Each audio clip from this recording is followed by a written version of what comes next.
حضرت عمر فاروق رضی اللہ تعالیٰ عنہ مدینے کی گلی سے گزرے، امیر المومنین ہے، مدینے کی گلی سے گزر رہے ہیں، ایک گھر کے اندر سے بچیوں کے رونے کی آواز آئی، بچیاں رو رہی ہیں، اور بچی اپنی ماں سے کیا کہتی ہے؟ کہتی اماں ابو بکر تو اب انتقال کر گئے، حضرت عمر کا پہلے دن ہے خلافت کا، اب ہمارا کیا بنے گا؟ ابو بکر تو وصال کر گئے۔ حضرت عمر فاروق رضی اللہ تعالیٰ عنہ نے رونے کی آواز سنی، دروازے پہ دستک دی، کہا بیٹو کیا بات ہے؟ تو بچیاں کہنے لگیں عمر ہمارے ابا جی ہماری 10-15 بکریاں ہیں، تو ہمارے والد صاحب ان کا دودھ دھو کے بیچا کرتے تھے، گزارا ہو جاتا تھا۔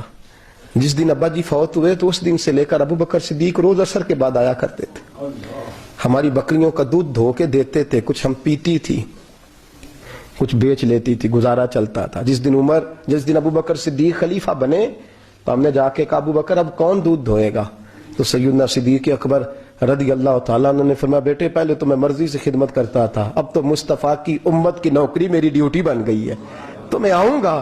بچیاں رو رہی ہیں، حضرت عمر کو بتاتی ہیں، کہتی ہیں ابو بکر چلے گئے ہیں تو ہم پریشان ہیں، یتیم ہیں، لوارث ہیں، بھائی کوئی نہیں، کون آئے گا، کون دیکھ بھال کرے گا؟ حضرت عمر فاروق گھٹنوں کے بل زمین پہ بیٹھ گئے، ان چھوٹی چھوٹی بچیوں کو سینے سے لگایا، فرمانے لگے میں ابو بکر کا کیا کروں، میرے لیے رستے بڑے مشکل کر گیا ہے، میں اس کے کس بادشاہ وقت ہو کے وہ غریبوں کے گھروں میں آ کے ان کی بکریوں کا دودھ بھی دوتا تھا، امیر المومنین ہو کے یہ رنگ بھی تھا، اور میں بیٹیوں فکر نہ کرنا، جب تک عمر زندہ رہے گا، عمر آتا رہے گا، یہ نوکری کرتا رہے گا۔ کچھ دن بیتے تو حضرت عمر فاروق کو یاد آیا اوہو مدینے میں ایک بوڑھی اماں بھی رہتی ہے جس کا کوئی گھر کا کام کرنے والا نہیں، اور جس بی بی کا کوئی بال بچہ نہیں، اور آنکھوں سے بھی وہ نابینی ہے۔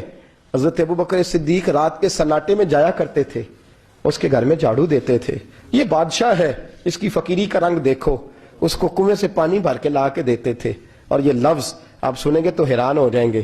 اس بوڑھی اماں کے لیے نا ایک کونے میں گھر میں دور بار شیر میں ایک جگہ کھود دی تھی جہاں وہ بی بی پخانہ اور پیشاب کرتی تھی۔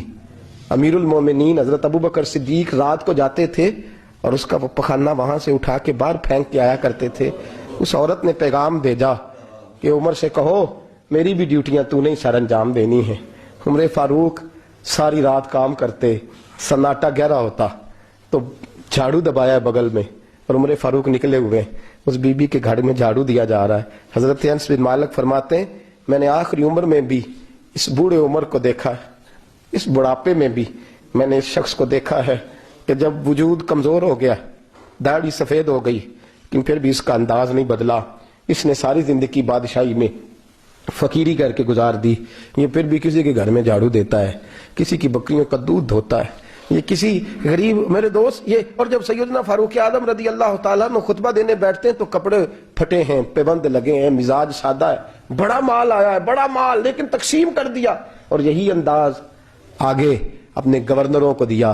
حضرت سعید بن عامر رضی اللہ تعالیٰ عنہ آپ کے گورنر ہیں، حمص کے گورنر ہیں۔ جب لسٹ آئی نا غریبوں کی، حضرت عمر نے کہا کہ حمص کے جتنے غریب لوگ ہیں ان کی لسٹ بنا کے بھیجو، ان کو چندہ لگانا ہے۔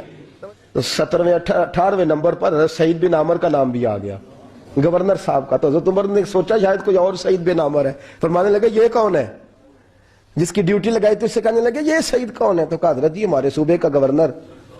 تو فرمایا اس کی لسٹ فقیروں میں؟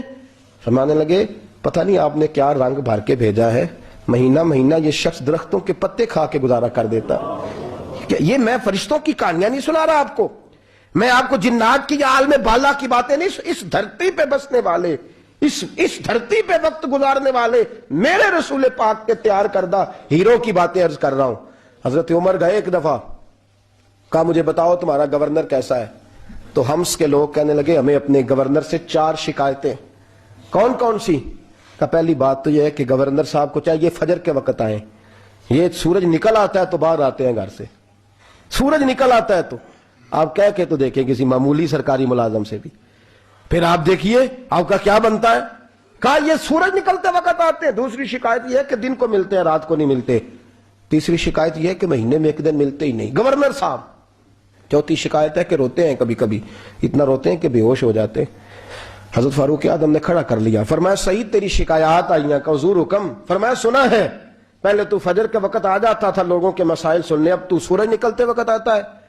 کہ حضور بیوی بیمار ہو گئی ہے، اور گھر میں نوکر تو ہے کوئی نہیں، تو میں سویرے اٹھتا ہوں تو پہلے ناشتہ بناتا ہوں، بچوں کو کھلاتا ہوں۔ اس عورت نے 35 سال میرے ساتھ وفا کی ہے، اب چارپائی پہ ہے تو میں اس کے منہ میں لقمے ڈالتا ہوں۔ کہا اسے کھانا کھلا کے جب وہ دعا دیتی ہے تو پھر نکلتا ہوں۔ تو کہا سنا ہے تو ہفتے میں ایک دن ملتا ہی نہیں، مہینے میں۔ کہنے لگی حضرت جی جب مدینے سے آیا تھا تو ایک کرتا اور ایک تامت ساتھ لایا تھا، مجھے آج 2.5 سال ہو گئے ہیں، میں نیا لباس نہیں خرید پایا۔ میں نے عرض کی میں اس دھرتی پہ بسنے والے لوگوں کی داستان سنا رہا ہوں۔ کہا میں اپنی تامت دھو کر خشک ہونے کو ڈال دیتا ہوں، اسے آدھا دن لگ جاتا ہے، خشک ہوتی ہے تو تامت پہن کے قمیض دھو لیتا ہوں اور پھر قمیض ڈال دیتا ہوں۔ حضرت جی سارا دن بیت جاتا ہے تو باہر نہیں آ پاتا۔ حضرت عمر فاروق کی گردن جھک گئی، کہا سنا ہے تو رات کو ملتا ہی نہیں، یہ لفظ کہے تو حضرت سعید بن عمر کہنے لگے یہ میرا راز تھا، آپ میرے امیر نہ ہوتے تو کبھی فاش نہ کرتا، دن میں نے بندوں کے لیے رکھا ہے، رات اپنے رب کے لیے رکھی ہوئی ہے۔ میں رات کی تنہائیوں میں اپنے کریم کی بارگاہ میں جاتا ہوں اور میں سارے دن کے گناہوں کی معافی مانگتا ہوں، میں اپنی غلطیوں کی تلافی کا سوال کرتا ہوں، اس کے حضور جاتا ہوں، اسے دکھڑے سناتا ہوں، رات میری اس کے لیے بیت جاتی ہے۔ حضرت عمر کی اور گردن جھک گئی، فرمایا یہ بتا کہ تو ملتا ہی نہیں، کبھی کبھی تو روتا ہے اور بے ہوش ہو جاتا ہے۔ حضرت جی 40 سال کی عمر میں کلمہ پڑھا ہے، جب 40 سال کے پچھلے گناہ یاد آتے ہیں تو کب پھر میں ضبط نہیں کر پاتا، وہ خطائیں، وہ پاپ، وہ جرم، وہ خطائیں جب سوچتا ہوں نا کہ رب کھڑا کر کے پوچھے گا بتا یہ جرم کیوں کیا، تو وہ احساس مجھے پریشان کر دیتا ہے۔ حضرت جی میں پھر برداشت نہیں کر پاتا، پھر میں تڑپ اٹھتا ہوں، میری یہ کوتاہیاں ہیں، بتائیے کیا کہتے ہیں۔ حضرت فاروق اعظم نے گردن اٹھائی تو آنکھوں میں آنسو تھے، کہنے لگے یا اللہ مجھے اس جیسے کچھ اور گورنر بھی عطا فرما، یا اللہ اس جیسے کچھ اور گورنر بھی۔ عزیزو اپنا حال کیا ہے؟ ملک شام جب فتح ہوا تو حضرت سعد بن ابی وقاص رضی اللہ تعالیٰ عنہ کہتے ہیں کہ کچھ لوگ مجھے کہنے لگے کہ ہم آپ سے معاملات طے نہیں کریں گے، ہم جزیہ دیں گے، ٹیکس دیں گے، اسلامی حکومت کے زیر اثر آئیں گے، لیکن آپ سے معاملات طے نہیں کریں گے، اپنے امیر کو بلائیے۔ تو حضرت سیدنا سعد بن ابی وقاص کہتے ہیں میں نے خط لکھا، فرماتے خط لکھا حضرت عمر کو، میں نے کہا جناب آئیے، جواب میں حضرت عمر نے خط میں جواب لکھا کہ فلان دن فلان تاریخ فلان وقت میں ملک شام پہنچ جاؤں گا۔ حضرت سیدنا عمر چلے گھر سے، ایک غلام، ایک گھوڑا، ایک نیزہ۔ حضرت فاروق اعظم نے کچھ کھجوریں، خشک کھجوریں، کچھ سرکہ باندھ کے رکھ لیا رستے میں کھانے کو۔ یہ بادشاہی میں فقیری ہو رہی ہے، لاکھوں مربع میل کا حکمران ہے، کروڑوں اور اربوں روپے پاس پڑے ہوئے، وہ ساری چیزیں رکھ لیں اور سیدنا عمر فاروق رضی اللہ تعالیٰ عنہ چلنے لگے۔ اب غلام سے کہنے لگے بھئی میرا گھوڑا ذرا ماڑا ہے، کمزور ہے، طے کر لیں اتنے میل تو گھوڑے پہ بیٹھے گا، میں پیدل چلوں گا، پھر اتنے میل میں گھوڑے پہ بیٹھوں گا، تو پیدل چلے گا۔ ملک شام پہنچنے کا وقت آ گیا، جب وقت آیا تو پیدل چلنے کی سواری حضرت عمر کی تھی، ان کی باری تھی پیدل چلنے کی، اور سواری پر سوار ہونے کی باری غلام کی تھی۔ یہ لوگ رشتے کرتے ہیں نا تو کرائے کی کار لے کے چلے جاتے ہیں، بعد میں وہ پوچھتے ہیں کہ تجھے تے کار تے آئے سو۔ ہم اپنے آپ کو بنانے کے لیے جھوٹی انعام بھی خریدنی پڑے تو خریدنے سے ہم پرہیز، ہم جو بتاتے وہ ہم ہوتے نہیں، اور جو ہوتے ہیں وہ ہم بتاتے۔ حضرت سیدنا عمر فاروق رضی اللہ تعالیٰ عنہ سواری پہ غلام ہے، خود پیدل ہے، اور حال کیا ہے؟ بارش ہوئی تھی تو کچھ پانی کھڑا تھا، چھوٹے چھوٹے جوہڑوں میں چھوٹے چھوٹے تالاب بنے ہوئے تھے، پانی کھڑا تھا۔ تو حضرت عمر فاروق رضی اللہ تعالیٰ چمڑے کے جوتے پہنے، وہ جوتے دونوں اتار کے تو بغل میں دبا لیے۔ حضرت سعد بن ابی وقاص فرماتے ہیں اسی بغل میں نیزہ رکھ لیا اور تامت تھوڑا اونچا کر لیا کہ پانی سے چلنا ہے، اور غلام کو گھوڑے پہ بٹھایا ہے اور گھوڑے کی لگام پکڑی ہے تو یوں پیچھے رکھی ہوئی ہے، اور حضرت سیدنا فاروق اعظم رضی اللہ تعالیٰ عنہ آ رہے ہیں۔ غلام کہنے لگا حضور لوگ دیکھ رہے ہیں، مہربانی کریں بیٹھ جائیں۔ فرمانے لگے نہیں باری تیری ہے، تو ہی بیٹھے گا۔ اس نے کہا حضور نہیں وہ تو ٹھیک ہے، کوئی باری فرض تو نہیں نہ ہو گئی، آپ مہربانی کریں آپ آ جائیں، ذرا لوگ آ رہے ہیں۔ فرمایا تمہیں کہا نا، غلام کہتا میں نے تیسری دفعہ کہا تو حضرت عمر نے جلال سے دیکھا، اور جناب عمر کا جلال تو زمین کانپنے لگ جاتی تھی۔ کہتے ہیں کہا حضور آپ آ جائیں، تو کہتے تجھے کہا ہے نا چپ کر کے بیٹھا رہے، کہتے ہیں میں گھوڑے پہ ہی کانپنے لگا۔ وہ غلام، اب حضرت سعد بن ابی وقاص کہتے ہیں سورج غروب ہو رہا تھا، شعائیں پانی میں پڑ رہی تھی، حضرت عمر پانی سے، میں نے غور سے دیکھا تو دوڑا گیا، جا کے نا بچے نہیں مشورہ دیتے ابا جی کو، ابا جی انج نہیں کریدا، دور بدل گیا جے، کہتے میں دوڑا گیا اور جا کر کے حضرت سیدنا عمر فاروق کو کہا حضور مہربانی کریں ٹھیک ہے آپ کی درویشی سے کون آگاہ نہیں؟ وزیر کھڑے ہیں، سفیر کھڑے ہیں، بڑے بڑے عمرا، بڑے بڑے ملکوں کے حکمران ہیں، آپ مہربانی کریں یہ تم ذرا نیچا کریں، اور جوتا پہن لیں، اگر خراب ہو گیا تو اللہ نیا بھی دے دے گا، اور مہربانی کریں ذرا غلام کو کہیں نیچے آ جائے۔ حضرت عمر کہنے لگے تمہیں کیا تکلیف ہے؟ کہا حضرت جی وہ وزیر مشیر کھڑے ہیں، یہودی ہیں، عیسائی ہیں، نجرانی ہیں، وہ بڑے بڑے مذاہب کے اور بڑے بڑے ملکوں کے ہیں، آپ کا بڑا نام سنا ہے۔ حضرت سیدنا سعد بن ابی وقاص فرماتے ہیں میرے ساتھ اتنا ترش رویہ حضرت عمر کا پہلے کبھی نہیں ہوا۔ کہتے ہیں ماتھے پہ شکن آیا اور کہنے لگے تجھے تیری مار ہوئے، ان 4 لوگوں کے لیے میں اپنے نبی کا طریقہ چھوڑ دوں؟ ان 4 دنیا داروں کے لیے نبی پاک کا طریقہ چھوڑ دوں؟ فرمانے لگے سر سے پگڑی اتاری حضرت عمر نے جلال میں، فرمانے لگے میرے سر پہ جو بال ہے نا یہ مجھے کسی دنیا دار نے نہیں دیے، یہ ساری عزتیں مجھے آمنہ کے لال نے عطا فرمائی ہے، اور میں ان محبوب کا طریقہ ان 4 لوگوں کی خاطر چھوڑ دوں؟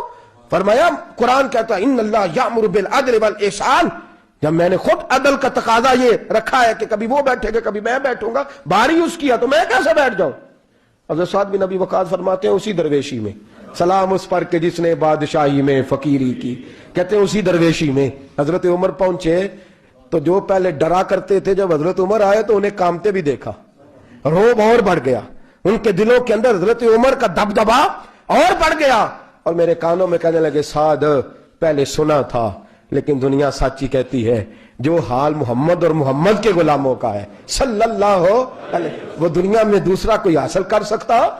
آج ہمارے پروٹوکول، ہمارے دبدبے، ہماری انا پرستیاں، ہمارے دعوے، ہمارے طریقے، میرے عزیزوں لوگ ہمیں آ کے مثال دیتے ہیں، کہتے ہیں یورپ کی فلاں گلی میں یہ ہوتا ہے، میں نے کہا وہ گرد راہ کو نہیں پہنچ سکتے، یہ ساری چیزوں تو میرے مصطفیٰ کے غلاموں سے حاصل کیا لوگ، ہم نے چھوڑ دی، غیروں نے اپنا لی۔ خدا را اپنی زندگی میں تبدیلی لائیں، درویشی، سادگی، بے تکلفی، یہ زندگی حسین ہوتی ہے، یہ زندگی سکون والی ہوتی ہے، یہ زندگی اچھی ہوتی ہے، یہ فرحت اور تازگی والی ہوتی ہے۔ اپنے آپ کو ان تکلیفوں اور آلائشوں میں مبتلا نہ کریں، اگر اللہ مال دے، عزت دے، دولت دے، اللہ تعالیٰ نفاست عطا کرے تو پھر اپنے آپ کو سادہ کریں، آزاد کریں، کھلی ہوئی کتاب بنا کے اپنے آپ کو رکھیں۔ مجھے ایک بچہ کہنے لگا حضرت جی جب بھی آتے ہیں آپ کہیں بیٹھے مل جاتے ہیں، ہم کسی کو لا کے کہتے ہیں جناب حضرت جی بڑے مصروف ہیں اور آپ یہاں آگ تاپ رہے ہیں جلا کے، مہربانی فرمائیں۔ میں نے کہا یار 2-4 دن تو بن سور کے بیٹھنا بندے کے لیے آسان ہوتا ہے، سارا دن ملمت سازی کر کے رکھنا اتنا آسان کام ہے؟ تو ویسے بھی بندہ جو ہو وہ نظر آئے تو اس کے لیے زیادہ بہتر ہوتا ہے، جو ہو وہ دکھائی دے وہ زندگی آسان ہو جاتی ہے، بہتر ہو جاتی ہے۔ اور ویسے بھی جو کھلی ہوئی کتاب ہوتی ہے اس میں لوگ مشکوک نہیں ہوتے، جو بندی ہوئی ہوتی ہے نا اس میں لوگوں کو خبر نہیں ہوتی کہ نہ جانے یہ کیا معاملہ ہے۔ میرے عزیزوں اپنے آپ کو بے تکلف بنائیں۔ بے تکلف سے مراد یہ نہیں کہ جیسے بے تکلفی ہم نے ایک غلط چیز کا نام بے تکلفی رکھ دیا ہے کہ جو آدمی بات پہ ٹھٹھا کرے، بات میں مذاق کرے وہ بے تکلف ہوتا ہے، یہ تو بے تکلفی اسلام اس کو پسند ہی نہیں۔ بے تکلفی سے مراد یہ ہے کہ جھوٹی انا نہیں بنائیں، جھوٹے معاملات اپنے گرد نہیں اوڑیں۔ اپنی اگر اللہ آپ کو بہت زیادہ مال و دولت دیتا ہے تو جتنا وہ مولا رومی کہتے ہیں جتنا ٹہنی پہ پھل زیادہ لگتا ہے نا اتنی وہ ٹہنی جھک جاتی ہے، جو اکڑی ہوتی ہے سمجھو وہ خالی ہوتی ہے۔ اگر آپ پھلدار ہیں تو پھر آپ کو جھکے، پھر آپ کو با اخلاق ہونا چاہیے، با مربت ہونا چاہیے، پیار والا ہونا چاہیے۔ زندگی میں اس چیز کو ضرور اپنائیے۔ بڑے لوگ وہی ہوتے ہیں جن کا کردار بڑا ہوتا ہے، بڑے وہی ہوتے ہیں جن کی بات بڑی ہوتی ہے، کوئی باتوں سے اور پروٹوکول سے کبھی بڑا نہیں ہوتا۔ ہمیشہ مدحت خیر الانام میں گزرے، دعا ہے یوم اور درود و سلام میں گزرے۔ آخر دعویٰ الحمدللہ۔